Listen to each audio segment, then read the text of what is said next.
Support comes from the Virginia Living Museum. I'm Jessica Azura, Senior Director of Guest Engagement, welcoming you to experience the wonder of Virginia's native birds, mammals, marine life, and reptiles, all with a focus on education and conservation. More at thevlm.org. A very good morning to you. Welcome to our Bird Notes. This is Dwight Davis. There's a wonderful window of opportunity in our area in late April and early May. That's the period when the northern migration of warblers is underway. The birds are in their finest feathers, the best they'll look all year.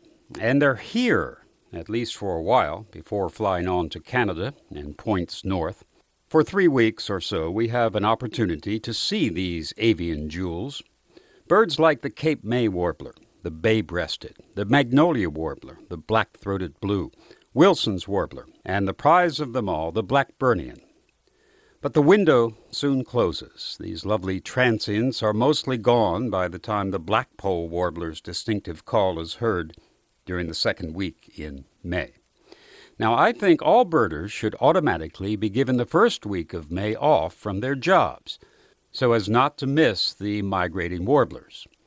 I'm not sure how far I'll get with this idea, but it's worth a try.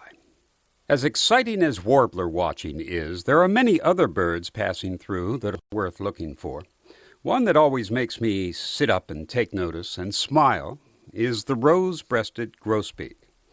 That name, by the way, conveys a lot. Not all, but more than some birds' names.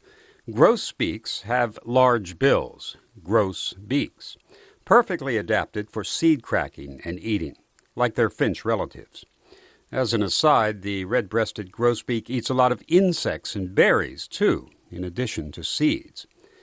The males have a rose-red triangle on their breast. Unlike the red on any American bird that I can think of, that soft pinkish red is complemented very nicely by dark black on the head, throat, and back, and snow-white underparts and wing patches. The color and the pattern, along with the size, it's about 8 inches long and somewhat chunky, of the male red-breasted grosbeak makes him a very handsome bird indeed.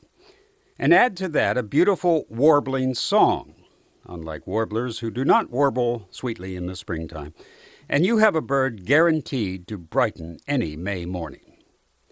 If you miss a migrating warbler or two in the spring, well, the rose-breasted grosbeak can certainly make up for that.